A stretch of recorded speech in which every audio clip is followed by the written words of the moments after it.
حبايب قلبي الغاليين، ازيكم عاملين ايه؟ يا رب تكونوا بخير. وحشتوني وحشتوني وحشتوني زي ما انتوا عارفين طبعا. إيه الجو النهارده عندنا هوا موت. انا نازله دلوقتي، عندي مشوار حكومي هعمله، وهروح على عبد الله المدرسه اجيبه، ان هو عنده النهارده امتحان، فهيطلع بدري مش هينفع السواق يجيبه. تمام، وهرجع بقى على البيت نشوف هنعمل اكل ايه النهارده. فيلا بينا مع بعضينا النهارده. هنا بقى حبيبي رجعت من بره، مسكت بقى المطبخ. ادي البوتاجاز اهو زي ما انتوا شايفين. جبل المواعين ده اتغسل، كان عندي مهم من امبارح، دي يعني نادرا ما بتحصل. وجبت بقى الكوارع اهي فكيتها. تمام، وهننقعها مع بعضينا.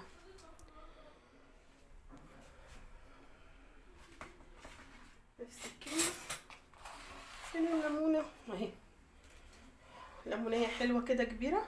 خل لا، خل لا، خل لا. اللحوم خل لا. في ناس لسه حكايتها كده على الله وبتنقع في خل.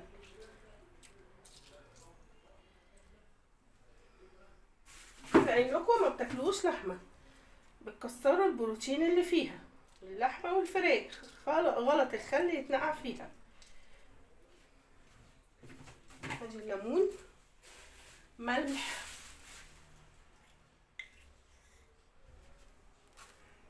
ونقعدها بقى فيها ساعة ولا ساعتين كده.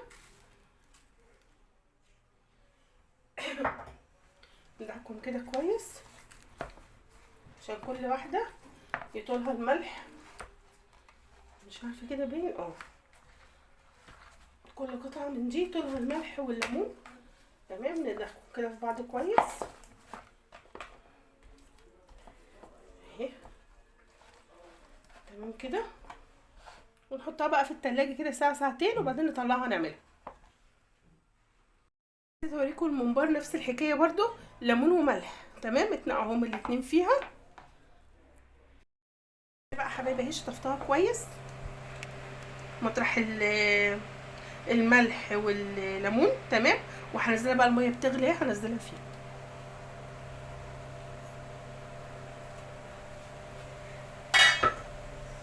دي ميه كده الاول عشان هاخدها غلوه واشيلها منها تاني.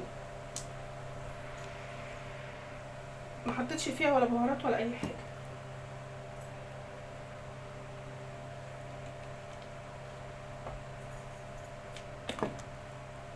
هنزلها بس تاخد غلوه ونرمي الميه بتاعتها عشان يبقى كلها جيلاتين.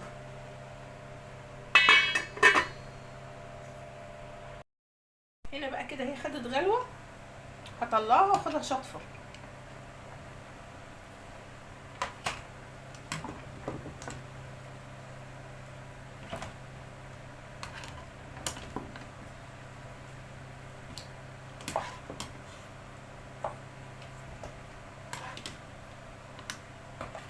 تمام، عندي حله تانية اهي بقى محضراها، مش دي هنرميها نكبها.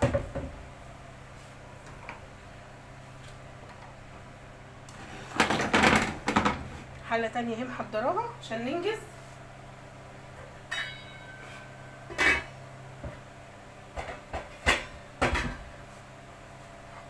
هننزل فيها بصل وجزر وطماطم.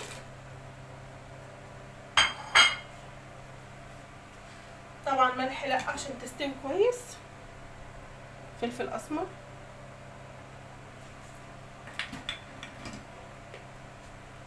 جنزبيل،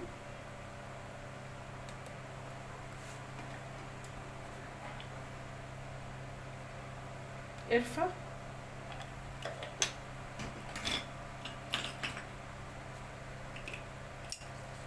ورق لورا،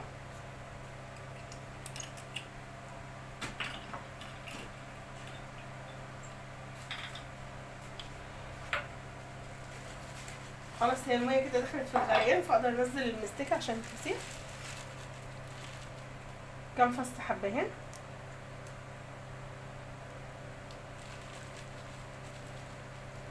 حبة مستكة كده حلوين.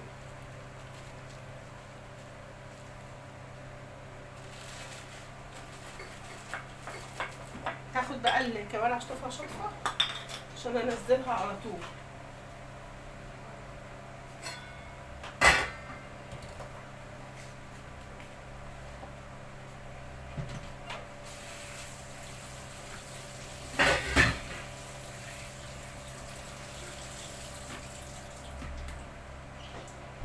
هنا بقى كده شطفت الكوارع اهي، الميه غلت تمام. هنزلها بقى كده على طول.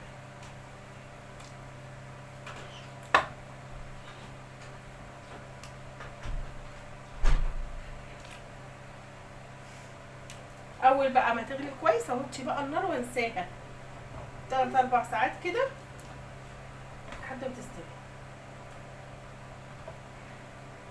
او بمعنى صح لحد ما تتهري. عايزه امسك العظمه تطلع منها كده.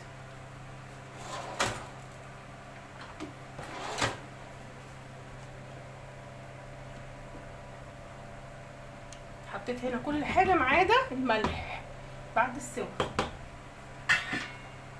نغطي ونسيبها. حبايبي بقى خلاص غلت تمام. هحط لها بقى نص معلقه سكر، لان دي كوارع بيقولوا عليها عجميه عجالي بتاخد وقت، فنحط لها سكر برضو ايه بيساعد على السوا. نقلب قلب قلب قلب.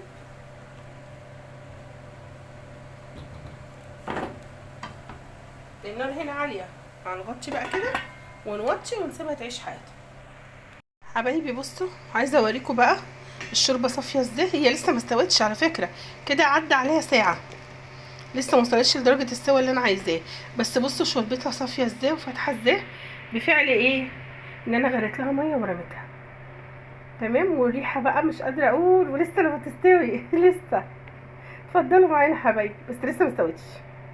هنا بقى حبايبي اهو حضرت الخلطه بتاعت المحشي تمام. وادي الممبار ما قلبتوش، يعني قلبته نضفته وخليت الايدام بتاعه السمين بتاعه لجوه، مش عارفه هيبان.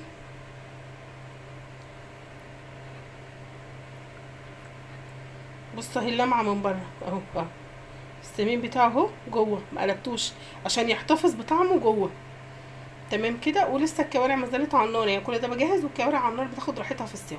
بقى حابه اوريكم حاجه كده، عدى ساعه ونص. بص اهو بدات العظمه تسيب الكوارع تسيب العظمه بتاعتها ازاي. لسه عايزه اللحم نفسه ده يتهري كده يتكري، يبقى عامل زي الملبن. بقى حبايبي حشيت الممبار اهو، وحطيت الميه على النار تغلي، بس هتبلها الاول. حطيت التوابل يعني او البهارات عشان انزل فيها الممبار. اللورة،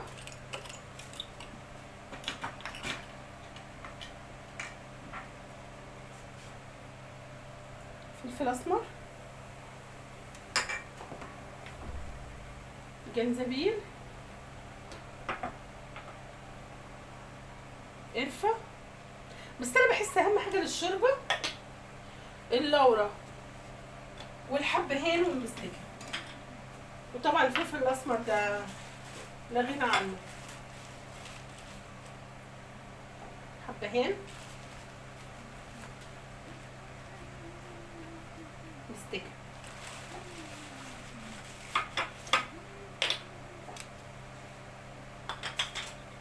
وهننزل بقى الممبار. هنا بقى حبايبي هنزل الممبار اهو، امسكها كده اهو وانزلها عشان ما تفكش.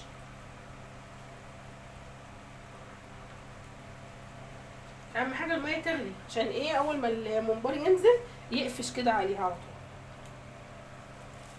طول. وافضل معليه النار لحد بس ايه ما كله يغلي، واوطي بقى النار برده واسيبه يستوي. كل ده على فكره الكوارع على النار.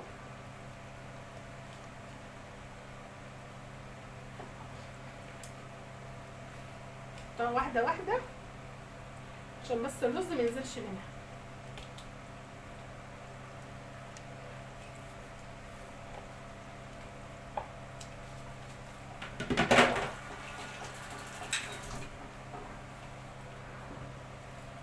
نقلب بقى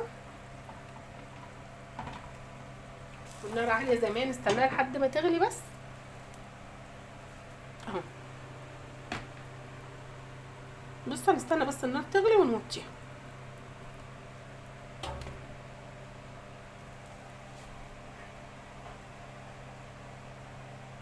نغطي بقى عليها عشان تغلي بسرعه. هنا بقى حبايبي اهو بعد 3 ساعات فتحت عليها. بصوا بصوا سايبه العظمه ازاي. عايزه اقلبها لكم بس اوريكم متقطعه، اللحم نفسه بقى متقطع. استنى مش هفوت الفرصه دي. بصوا بصوا اللحم ده بالذات، بصوا المنظر.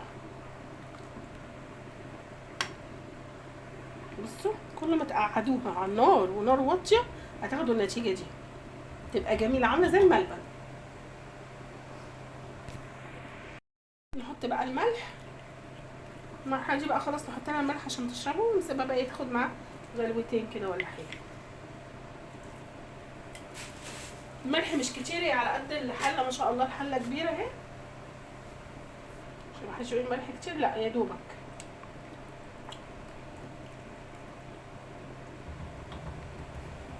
نعلي بقى النار عشان تغلي كده غلوتين مع الملح، يتشرب ياخد طعم الملح، الكوارع يعني تاخد طعم الملح، وخلاص ونغرفها. هنا بقى حبايبي اهو بحمر الممبار تمام، وبعمل الخل والثوم للفته. احنا بنحب الفته بتاعتنا بيضه مش حمرا، مش بالصلصه زي الكهرويه. احنا بنعملها بيضه خل وثوم بس. هنا بقى حطيت الزبده وبحمر فيها الثوم اهو، وهنزل عليها بنقطه خل. هنا بقى بنوطي النار خالص وننزل بالخل او نشيلها من على النار. نقطه خل كده ونطفيها بنقطه ميه.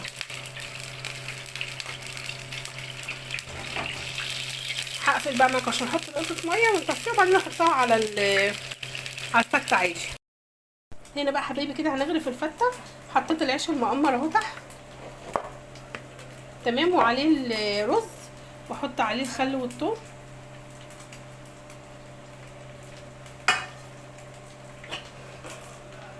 وننزل بقى بالشوربه.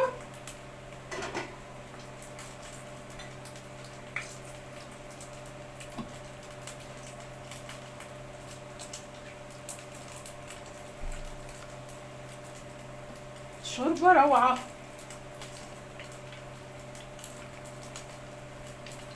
الجزر نفسه دايب ازاي.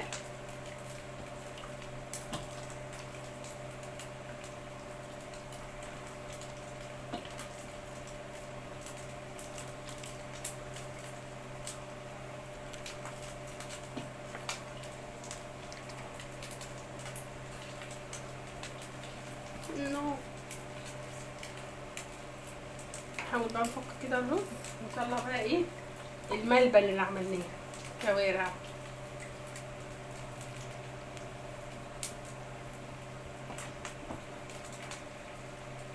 بصوا المنظر، مش طايقه العظمه معايا.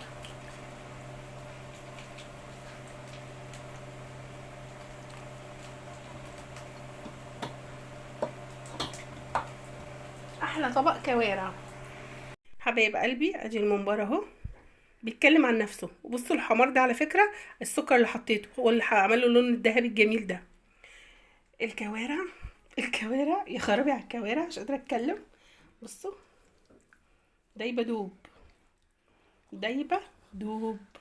بصوا المنظر، بصوا بصوا مش متحمله الشوكه. بصوا المنظر. لايكات بقى، لايكات على قد ما تقدروا، وكومنتاتكم الجميله. لو اول مره تشوفني فعل زر الجرس. تمام، مع السلامه حبايب قلبي.